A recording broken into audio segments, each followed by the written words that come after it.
ఇక్కడ పోటీ అని పిలిస్తే హెవీగా డాన్స్ చేసుకుని వచ్చా. పోటీ అంటే సంబుజ్జిలతో ఉండాలని ఇలా కాదు.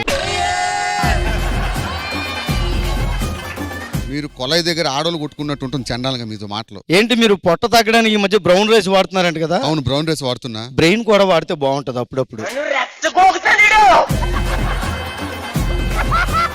మీకు ఒక విషయం సీరియస్ గా మాట్లాడుకుందాం. మీకేమైనా సారీ, మీరు ఎంత సీరియస్ గా నాకు సిల్లిగా అనిపిస్తుంది, నేను మాట్లాడలేను అలాగా. మీ కష్టం పగవాడికి కూడా రాకూడదు గురుగారు. ఈ రోజు మా టార్గెట్ ఒకటే. లాస్ట్ టైం డ్రా అయ్యింది, ఇప్పుడు అట్లా మేము విత్ డ్రా చేసుకుందాం అనుకుంటున్నాం. పాదపూజ చేసుకోండి. నీ పాదపూజ ఆపుతావా? నీ పాదపూజ చేసి చేసి చేసి నా కాచు ఎలాగైపోయావు. ఎవరండి ఇది? ఎక్కడే? ఇక్కడ బ్లాక్ చీర కట్టుకుని కూర్చుంది. ఇక్కడ బ్లాక్ చైర్ ఎవరు? నీకేం కనిపించిందా? లేదు, చూసావా? నీ భ్రమ, ఎవరో ఉన్నారు అనే ఫీలింగ్ లో బతుకుతున్నావు అంతే. ఏమే ఓ టీయు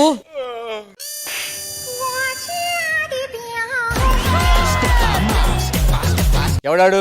ఎవరు లేరండి, మీరు మరీ ఆగు ఆగు రే.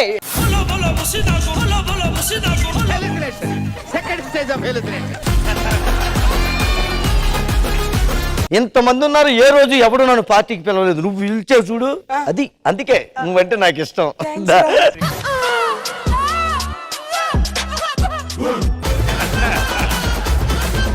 తాగు.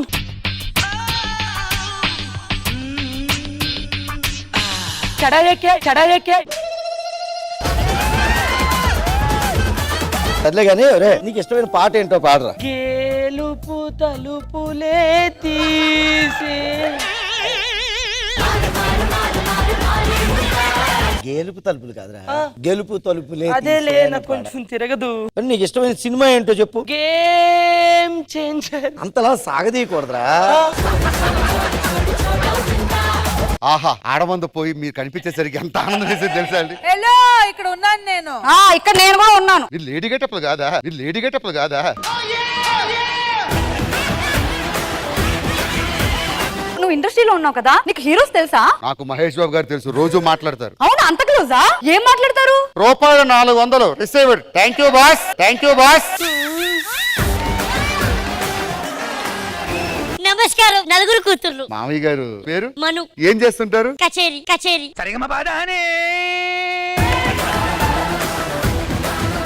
మా ఆవిడ నన్ను నలిపేసి నవిలేస్తుంది. అందుకే అక్కడ ఉండలేక ఎలాగన్నా పోవాలని గట్టిగా డిసైడ్ చేసుకున్నాను. అప్పుడు వచ్చిందండి నాకు ఐడియా. శనివారం కొన్ని స్కిట్లు వస్తాయి, అందులో ఫస్ట్ స్కిట్ ఇలా భాస్కర్ పెట్టుకుని చూసానండి. ఫస్ట్ పంచు చచ్చిపోయింది, నేను చచ్చిపోయాను అనుకున్నా. అడు తిరిగి నా మీదగా వస్తాడు అనుకున్నా.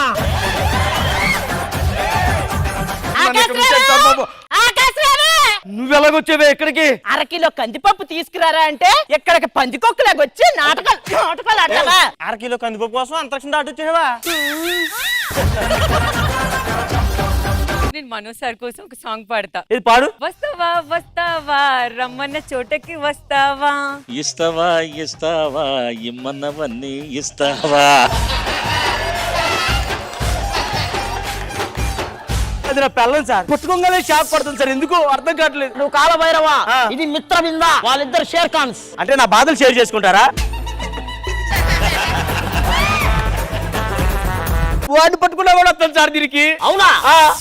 వాడిని పట్టుకుంటే ఎందుకు షాక్ పడుతుంది? ఎందుకంటే వాడు కూడా కాలభైరవ కాబట్టి. వాడు కాలభైరవ ఏంట్రా? 400 సంవత్సరాల క్రితం నేను కదా. వీడు 300 సంవత్సరాలు పుట్టాడు. అంటే నా 400, ఆడు 300. ఏ మొత్తానికి నాకు 700. అవి కూడా 300 కలిపి 1000 రూపాయలు వస్తాయి. పక్కింట్లో పండ్ల చెట్లు పెట్టారంట, ఇంక మనకి ఫుల్ పండ్లు. పక్కింట్లో చెట్టు ఉంటే మనకెందుకు వస్తాయి పండ్లు? పక్క టీములు గెలిస్తే రాఘవ గారికి 10,000 రావట్లేదా? ఇది అంతే. జబర్దస్త్ కథనా కామెడీ షో ప్రతి శుక్రవారం మరియు శనివారం రాత్రి 9:30 మీ ఈటీవీలో.